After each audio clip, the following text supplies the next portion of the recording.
Okay, I'm ready. Okay.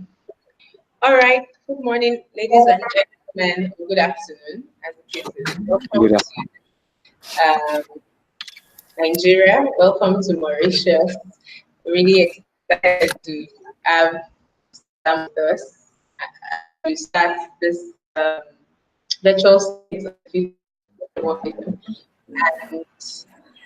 the summit is has been put on for you to get to be aware of the skills that they need to change the environment in the workplace of the future. So this morning, Salam Al Khateeb is going to be taking us on a conversation around sustainability and how young people can position themselves for this new future, for future workplace. So with a resounding applause wherever you are around the globe. My name is Bisolama Jakobne, by the way. Sorry, I didn't introduce myself. With a resounding applause wherever you are, please welcome Salam with us. So Salam, welcome on board. So good to have you with us this morning. Thank you very much. Good morning, good afternoon, good evening for everyone, wherever you are. I'm Salam, speaking from Mauritius. I'm very glad to be here with you to share with you a little bit of my expertise and what we all like to address for the global challenges. Thank you very Yeah. much for the foundation for giving us this platform, and I hope it will be a very helpful and interesting session today. If you lost the connection or if I lost the connection, please let us know, because once I start sharing my screen, I might not be able to have a visual eye-to-eye contact with you. All right. So without further ado, let me start sharing my screen. And Okay, so I'll make you a presenter now and then you can begin. Yeah, over okay, to you. and I will start sharing now my screen. Uh, Let me know if the sharing is happening without technical delay or anything.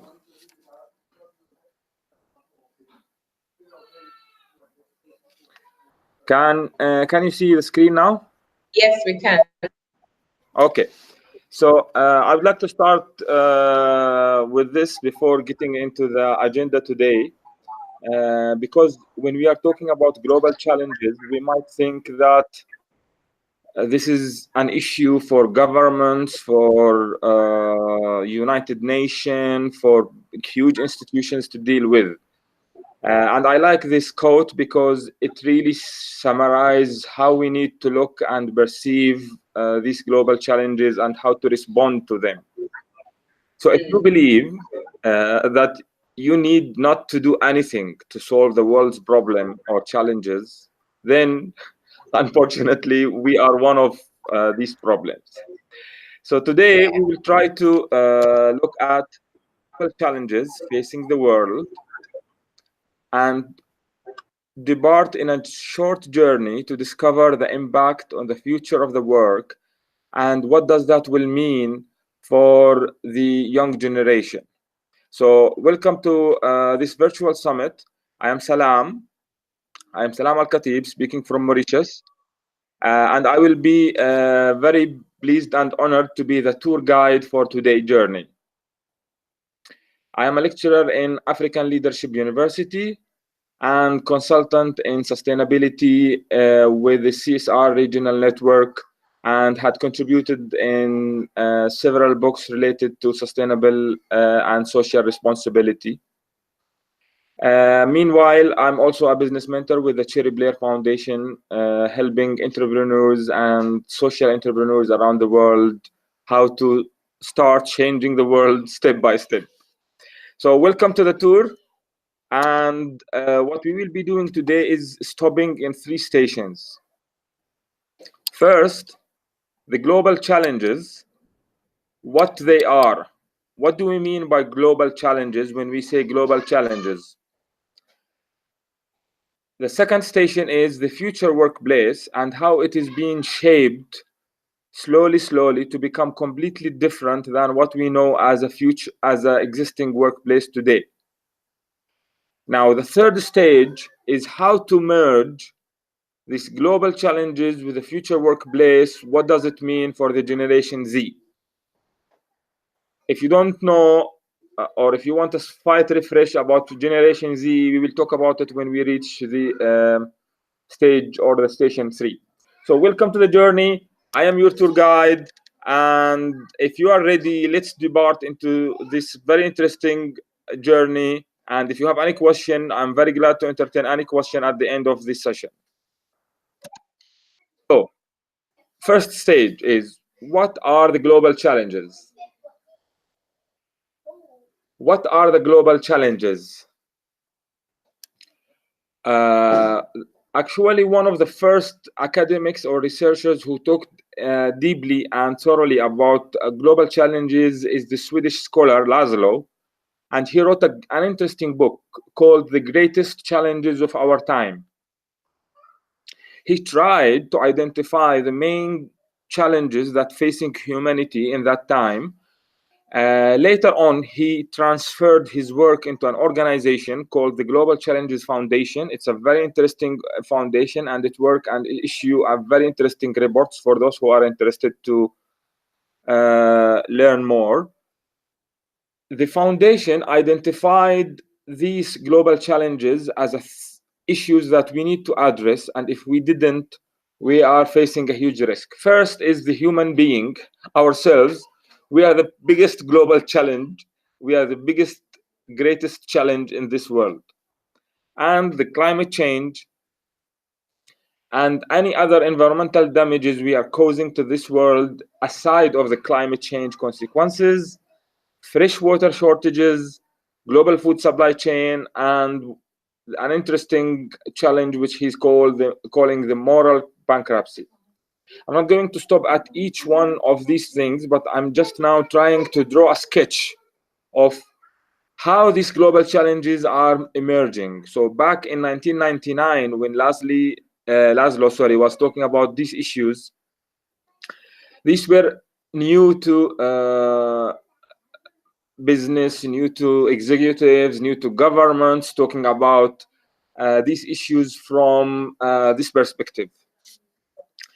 Slowly, we in companies, governments, we tried slowly to understand how these elements are interrelated, interlinked, and are really for making a great challenges for the humanity. This lady came. I'm not sure if we are anyone familiar with this lady.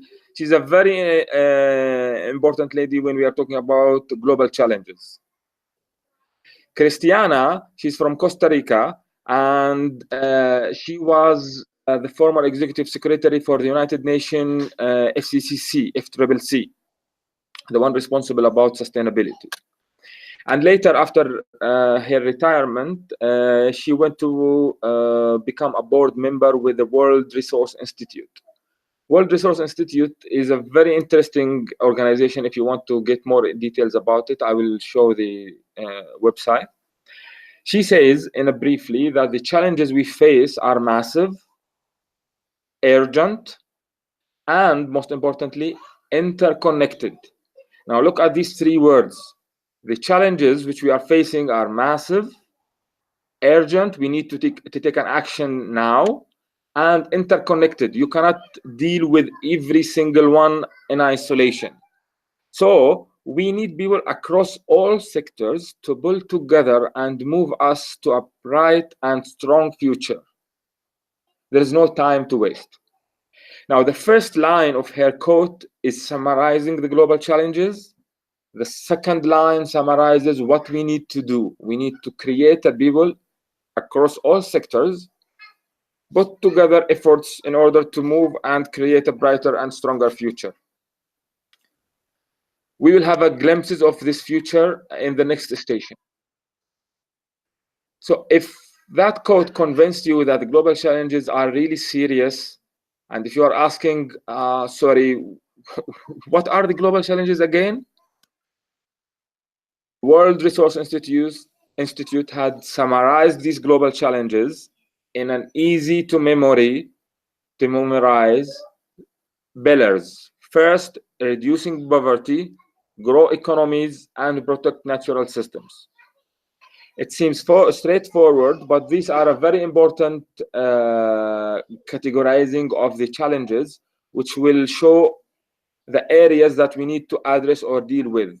So, continuing on that, these three mega challenges had built as 7 areas where we need to work and build capacity and draw attention and build advocacy efforts toward these 7 areas.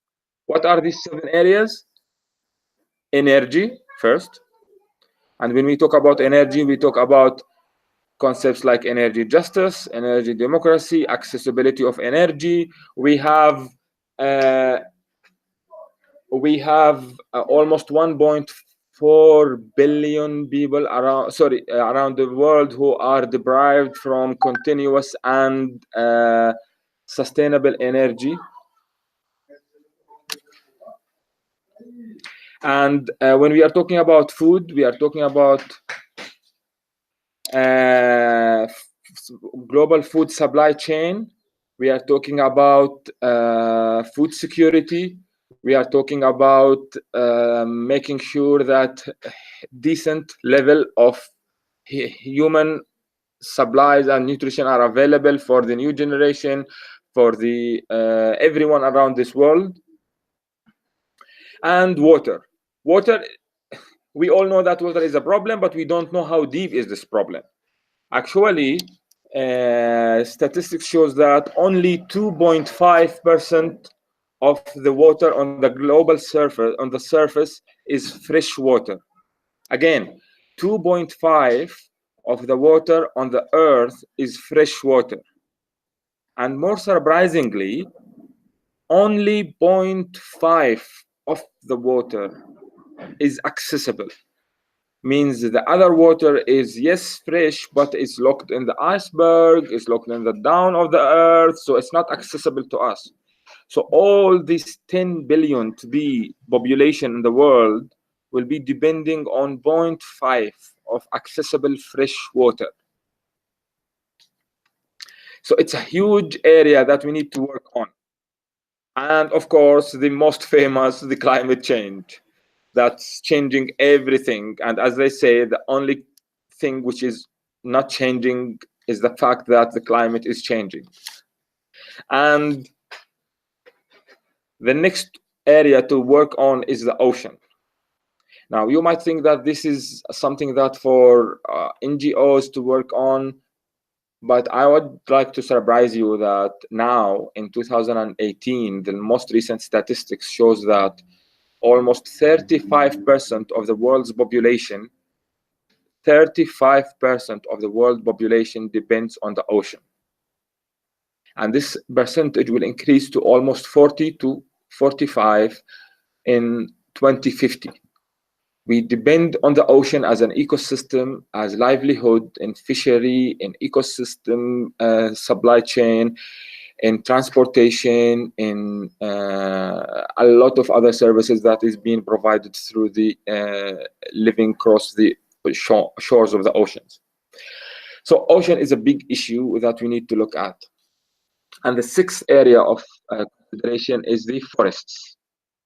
Forests, the lung of the world, which is a huge source of livelihood for population. Now, 6 areas: energy, food, and water, which is related to us as human; climate, ocean, and forests, which are related to the ecosystem. So where is the 7th area? The 7th area is cities. The cities where we live. This is where the ecosystem and the human get together. So just to imagine, statistics shows that by 2100, by 2100, by the end of this century, the top 20 mega cities in the world, 13 of them will be from Africa. I will repeat. The top 20 mega cities in the world, 13 of them is African cities. And the top 10 mega cities, 5 of them will be African. So none of the mega cities will be in China, none of them will be in America, none of them will be in Europe. So it is here in Africa where we need to look how we need to shape the future. So this is a very brief look at the global challenges and the area that we need to focus on. You might listen to this and tell yourself or talk to yourself that, yeah, but what we need to do with this? I am just maybe at 18 years old student in the high school. I want to get in a good university. I just want to get my job. I want to get a career. I want to find a suitable job to live nicely and decently. Or you might be in your mid-career thinking of how to develop further your career, or wherever or whatever you are doing in your life. You might think that, okay, this is too much big. I'm not going to address all these issues. And this is what will take us to the second station in the journey. How the workplace in the future will look like. If you try to imagine these challenges and their impact on and their relation to the future workplace, then we will see what we can do about it. So let's try to take a breath, stop for a moment, and think how the workplace in the future will look like. Well, we are not alone in this. This is a good news. The bad news is coming, but at least we have a good news in the beginning that we are not alone.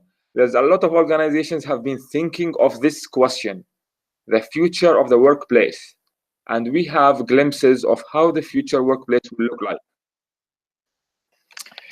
This is a piece of a magnificent, interesting research by the World Economic Forum, and they have identified 7 forces that will change the way we work. I don't know what's wrong, what's the problem with number 7. I know we have 7 areas on the challenges, and we have here 7 disruptors, but this is an interesting research to look at. These 7 disruptors are: technology is going to invade our life everywhere. Tsunami of data. Now you must be hearing of the big data, analytics, all these kind of relevant issues related to data and big data. And then you have diversity and demographic, gender issues, human rights issues, and the most famous, artificial intelligence, AI, cognitive computing, robotics. Robotics is invading the world. Robotics are taking the headlines of the news everywhere now.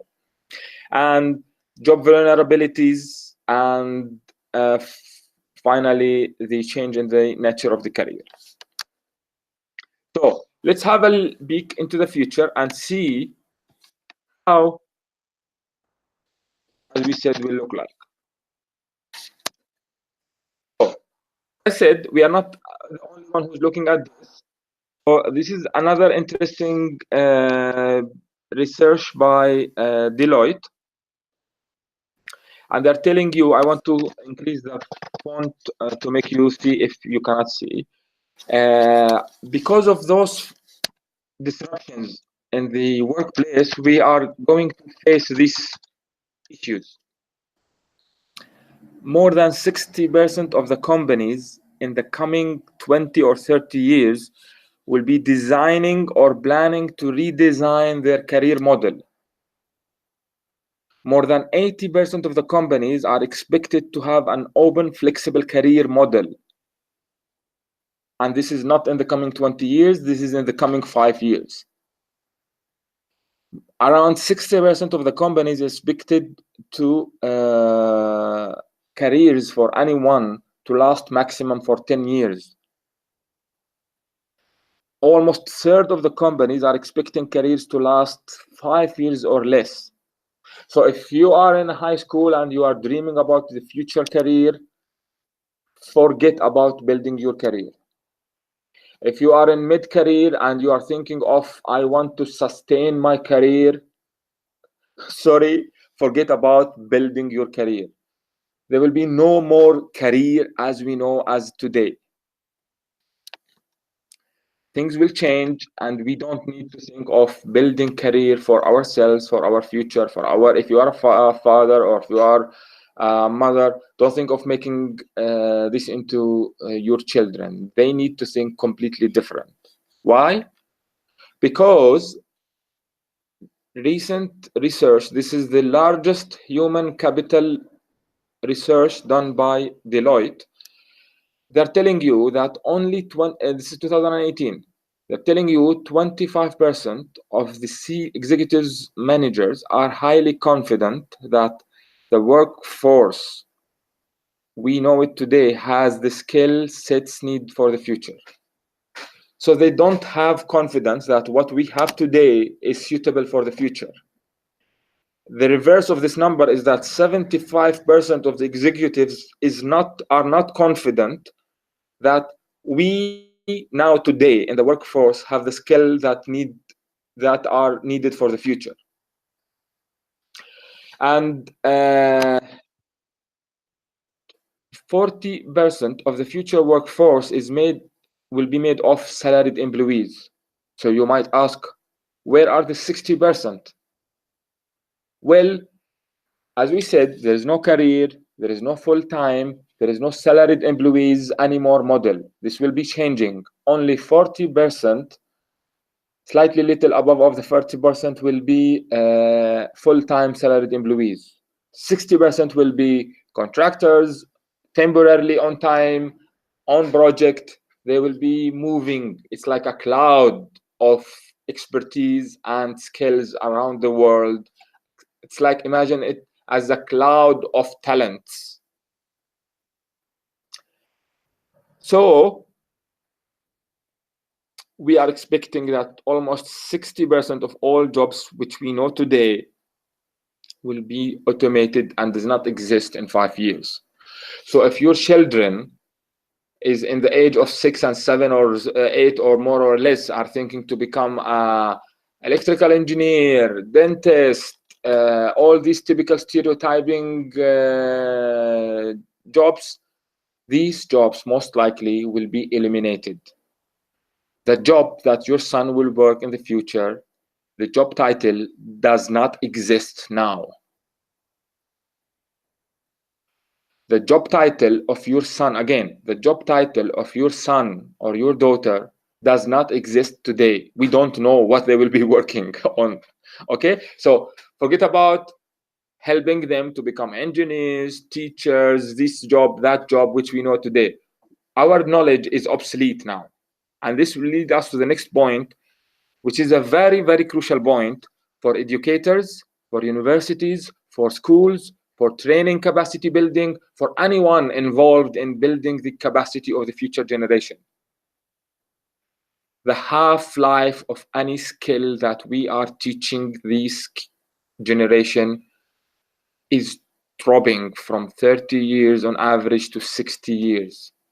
What does this mean? It means me, from generation Y or generation X, if I learned something, if I acquired a skill, it will take 30 years for half of this skill to drop to its original level.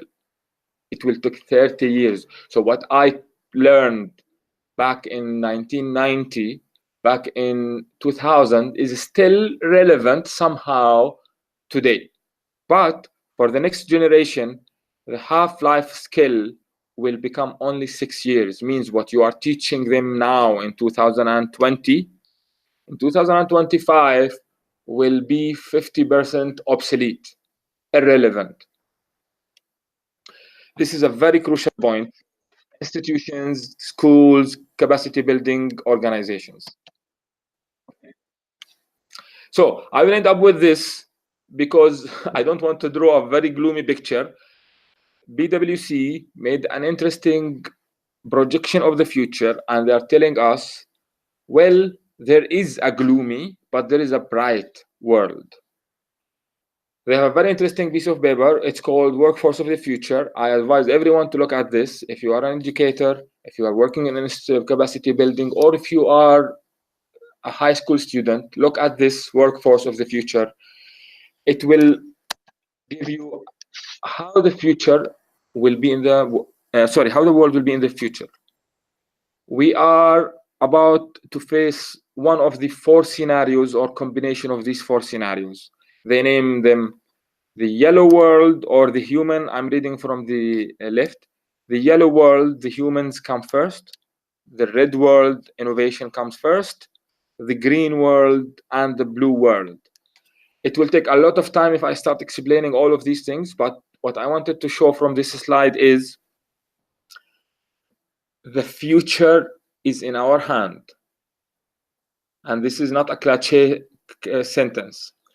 These scenarios depends on how we shape the learning and education. We can end up in the yellow world, or we can end up in the blue world where the corporate is the king, or we can end up in the green world where the companies are really caring and responsible, or the red world where the innovation is the name of the game. This depends on one thing, and only one thing: how we are building the next generation. The education, the training, the capacity building that all these institutions are involved in, it will lead the future to be realized in one of these 4 scenarios. And this is exactly why and where, and we need to look at the Generation Z. Just for a fast refresher, what is Generation Z? Economists, marketers, and business, they start to categorize or group generations. They started from baby boomers after the World War II, 1940. Then we are moving to Generation X, Generation Y, or what they call them, the millennials. Now, Generation Z are those who are born around 1996 onward. And there's a specific characteristics of this generation.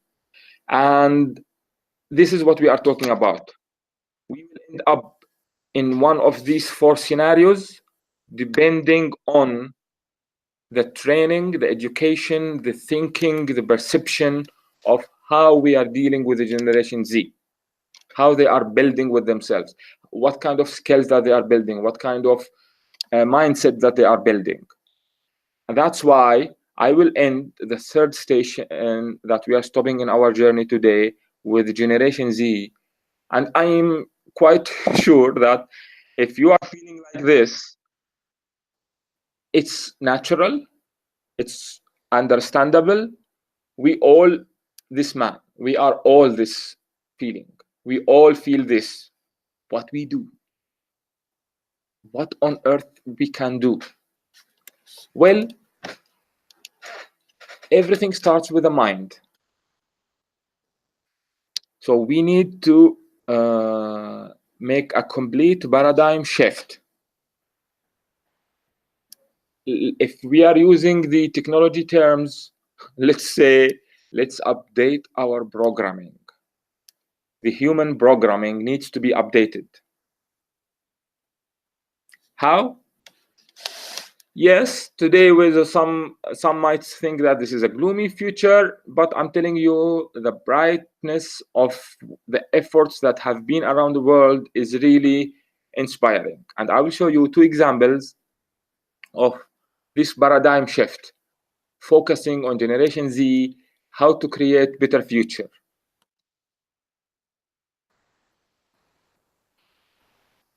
When I was studying in Japan, when we introduce ourselves, we say our name, and then we say the major, what we are studying. So I used to say, my name is Salam, I studied electrical engineering. And then all of the Japanese were looking at me like as if my sentence is not completed, it's not finished. They are as if they are expecting me to continue talking. I didn't understand in the beginning, why is this? Later, I understand that in Japan, the majors in universities is different than what we know. We go to university, we go to electrical engineering, mechatronics engineering, mechanical engineering, architectural engineering, we go to study social science, we go to study economics, macroeconomics. Japanese universities are not organized in this way, or at least many of them. Students don't belong to a major, they belong to a program. And that program accommodates professors and teachers from different faculties. So professors belong to faculty, but students belong to a program. So I was belonging to a program called TIM, Technology and Innovation Management. Technology and Innovation Management. So what is the major here? Is it engineering? Is it innovation? It's which faculty? It has no faculty. It's no major. It's a program. It's amalgamation of different issues that I need to know if I want to understand the innovation management process. Now, building on this, not a lot, quite few universities around the world or educational institutions have been now considering shifting from building the educational system around mission, not around major. Why? Because a mission can contribute to address the global challenges in your locality, in your town, in your country, in your continent. If we are talking about global challenges in water, in energy, in urbanization in cities, if you think of building a mission into the new generation, then they will be thinking of these global challenges and how to address them. It's not a major. The major will not shield them against the future disruptors, the 7 disruptors which the World Economic Forum had identified: technology, AI, automation. It's not the major, because majors will extinct. In the future, there will be nothing called electrical engineering. In the future, there will be nothing called computer science major in the university. A mission will transform you into a future-proof during any transition. We are now in the 4th industrial revolution. The 5th industrial revolution is coming and knocking on our doors.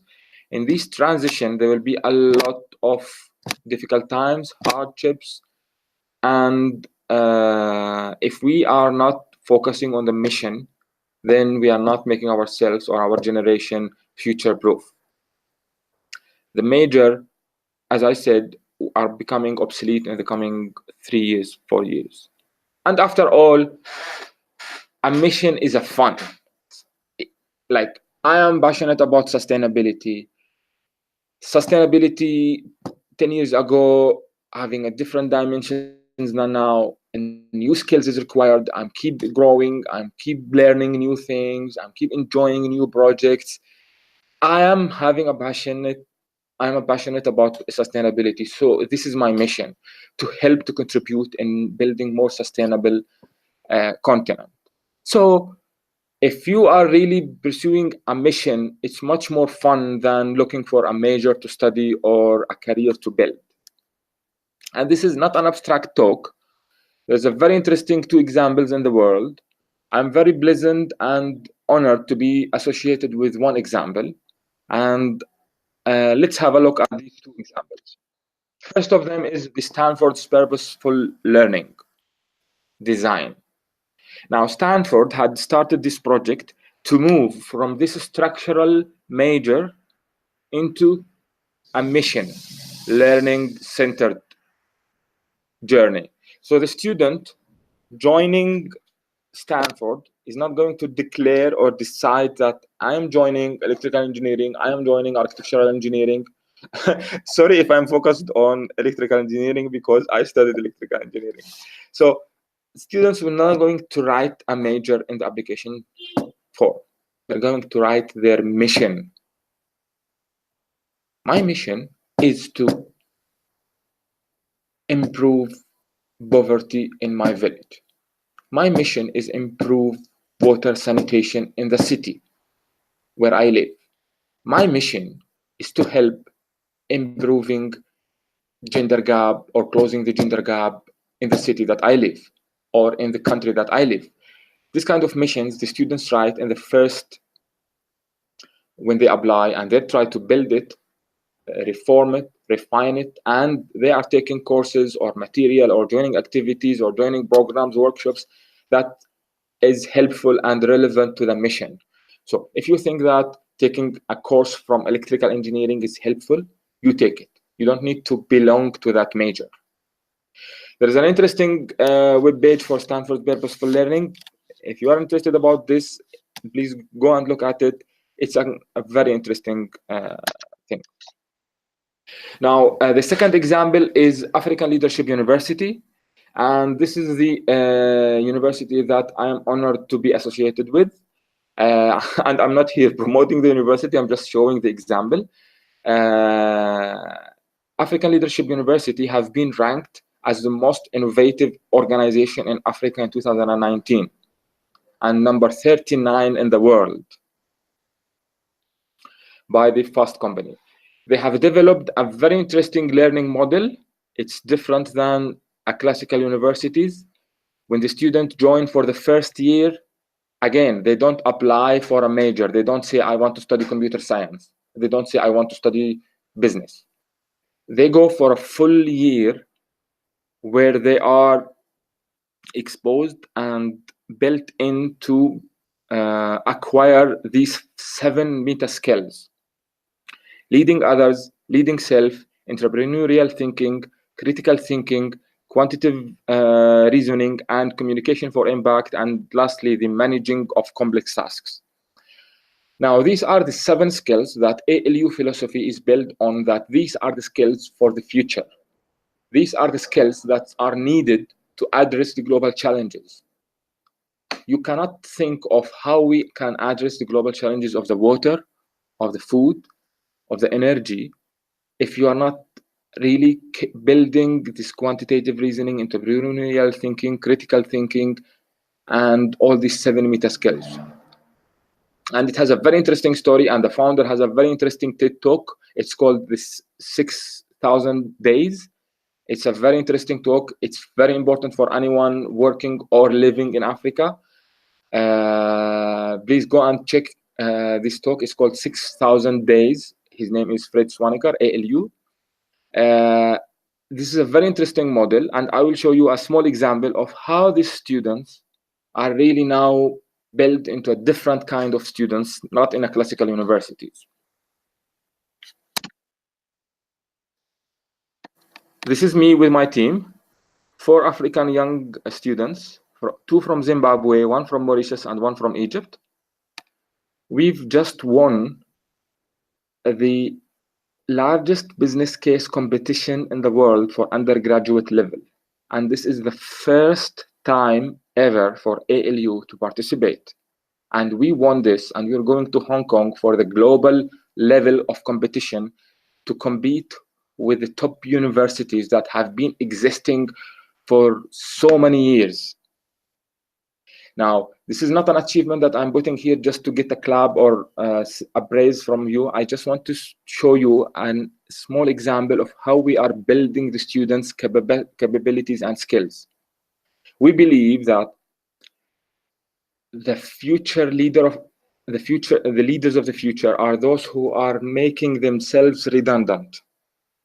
So me as a coach, my responsibility is not to be spoon feeding the team, is empowering them to learn how to learn.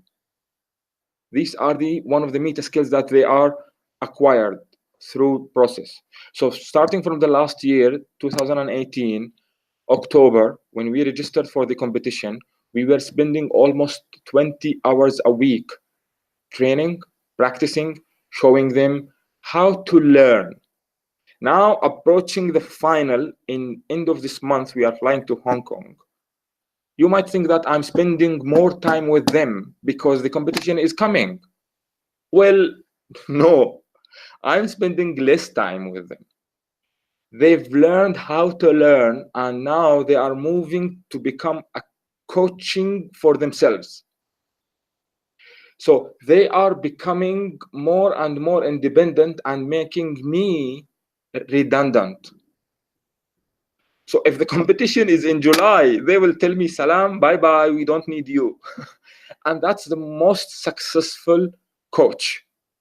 If you make yourself redundant for your team, then this is the skill that will stay with them in the future. This is the skill which will make them face the global challenges.